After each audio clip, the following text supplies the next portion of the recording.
તો અલ્લીનો લઈને અલગ અલગ આગાહીઓ કરવામાં આવી હવામાન નિષ્ણાંતો દ્વારા, સરકારી એજન્સીઓ દ્વારા, પરંતુ હવે વિશ્વ હવામાન એજન્સી તરફથી પણ આગાહી કરવામાં આવી છે અલ્લીનોને લઈને. અને શું કહેવામાં આવ્યું છે, કેવી અસર ભારત પર હશે, ગુજરાત પર તેની શું અસર હશે, તેને લઈને અમને આપણે સમજાવી દઈએ. સૌથી પહેલા અલ્લીનોને લઈને વિશ્વ હવામાન સંસ્થાની ચેતવણી.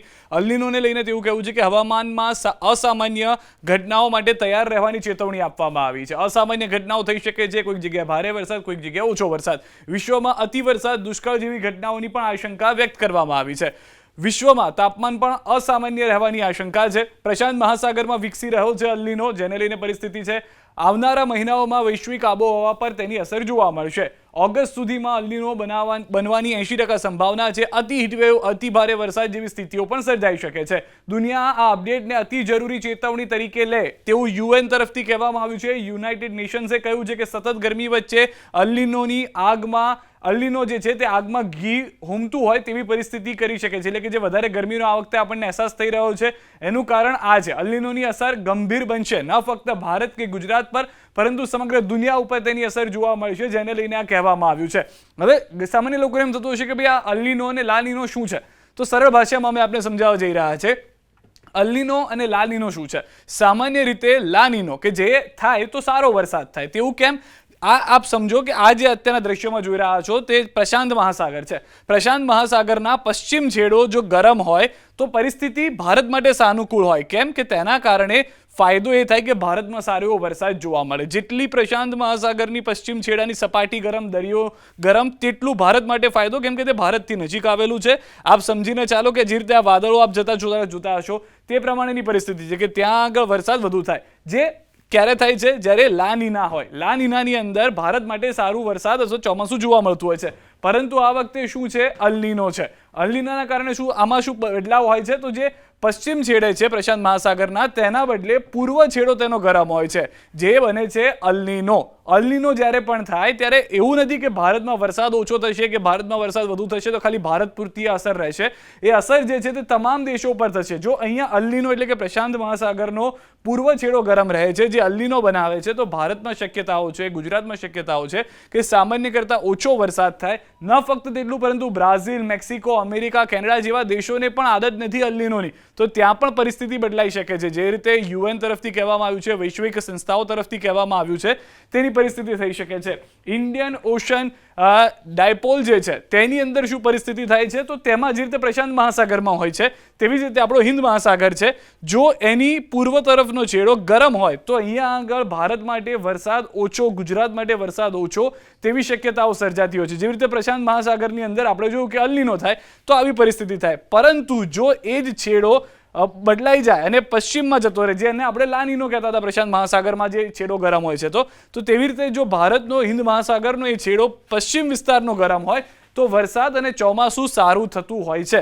અત્યારની જો પરિસ્થિતિની આપણે વાત કરીએ તો અત્યારને ન્યુટ્રલ છે. ના પશ્ચિમનો છેડો ગરમ જોવા મળી રહ્યો છે, ના પૂર્વનો છેડો હિન્દ મહાસાગરના આસપાસના વિસ્તારનો ગરમ જોવા મળી રહ્યો છે. આ ઇન્ડિયન ઓશન ડાયપોલ જે છે, જો આપણે આશા રાખીએ તે પ્રમાણે પશ્ચિમનો ભાગ વધારે ગરમ થઈ જાય છે, તો ભારત માટે જે પરિસ્થિતિ અલ્લીનો કારણે સર્જાય છે તેમાં થોડું ઘણું શક્યતાઓ છે કે અસર વધારે ના થાય. હવે જે છે જે MJO, જેને મેડન જુલિયન ઓસિલેશન કહેવામાં આવે છે, ઓસિલેશનનું કારણ આ જે છે, જે સામાન્ય ભાષામાં હું તમને કહું તો આ એક ચોમાસાની આખી સિસ્ટમ છે જે વિષુવવૃત્તની આસપાસ ફરતી હોય છે.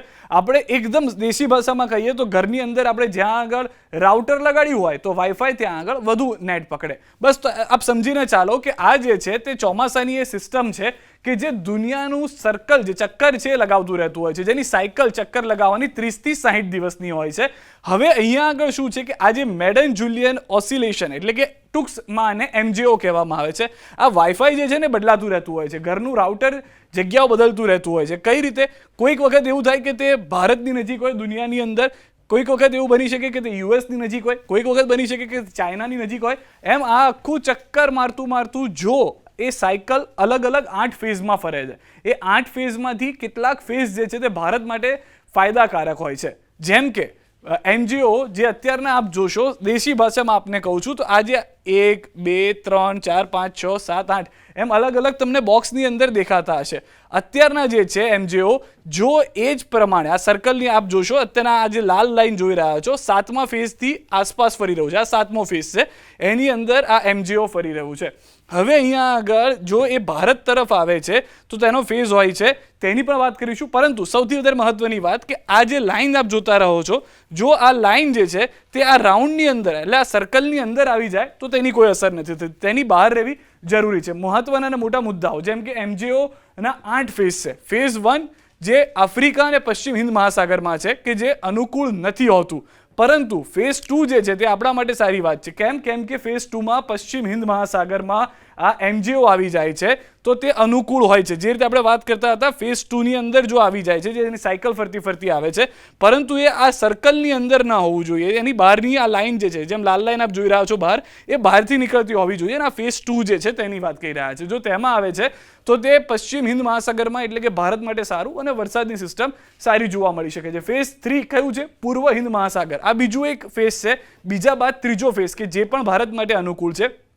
ફેઝ 2 પછી ફેઝ 3 પણ ભારત માટે સારો. ફેઝ 4 જે ત્રીજો છે તે એ પણ હળવો અનુકૂળ માનવામાં આવતો હોય છે. ફેઝ 5 જે છે તે પશ્ચિમ પ્રશાંત મહાસાગરમાં છે. આપણે 2, 3 અને 4 એ ફેઝમાં હોય તો આપણા માટે બહુ સારી વાત છે. ફેઝ 5 જે છે તે પશ્ચિમ પ્રશાંત મહાસાગરમાં હોય છે, જે 8 અલગ અલગ સાયકલ ફેઝના છે. તેમાં છઠ્ઠો ફેઝ છે મધ્ય પશ્ચિમ પ્રશાંત મહાસાગર, કે જ્યાં અનુકૂળ એટલું નથી હોતું, જે રીતે આપણે જોયું, કેમ કે ભારતથી દૂર છે, US પાસે છે.